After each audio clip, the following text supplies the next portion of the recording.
లోనే ఉంటాం, కొడంగల్లోనే ఉంటాం, కొండరేపల్లిలోనే ఉంటాం. ఇక్కడ నుంచే మేము రాజకీయం నడుపుతాం. తెలంగాణ రాష్ట్రాన్ని డాక్టర్ గారు చెప్తారు, కలుగుర్తలు కూడా అడుగుతున్నారు. ఇవాళ మనం ఎదుగు వచ్చినాం, ఇవాళ మనం ప్రయోజకులమైనాం. ప్రయోజకులు అయినప్పుడు 10 మంది పిల్లని ఇస్తాం అనిస్తారు. కానీ పెంచి పెద్ద చేసిన వాళ్ళకి అన్యాయం చేసి అత్తగారింటికి వెళ్ళడం పోయినాం అనుకో, మంచిగా చెప్పురి, మీరే చెప్పురి. అందుకోసమే ఇది మనకు పుట్టినీళ్ళు, దీన్ని కాపాడుకొని మనం నిలబెట్టుకోవాలి.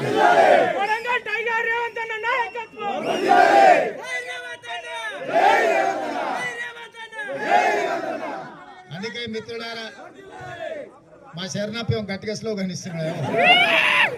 అందుకే నేను ఒక్కటే మాట చెప్తున్నా, ఏది ఎట్లున్నా ఈ 10 ఏళ్ళు మనం కలిసి ఉండాలి. ఈ 10 ఏళ్ళు అనేది మన జీవితంలో తిరిగి రాని ఒక గొప్ప సందర్భం.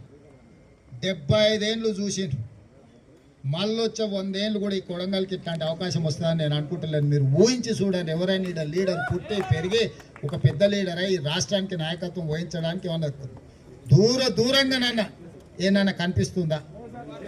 మనకు వచ్చింది, మన దోషిట్లు ఉన్నదాన్ని మనం వదిలేసి ఆకాశం వైపు చేతులు చాపితే మనందరికీ తీరని అన్యాయం జరుగుతుంది. కుట్రలు కుతంత్రాలు చేస్తాడు, ఓడోడు వస్తూనే ఉంటాడు. ఊరు అన్న తర్వాత వాడు దొంగోడు ఉండనే ఉంటాడు.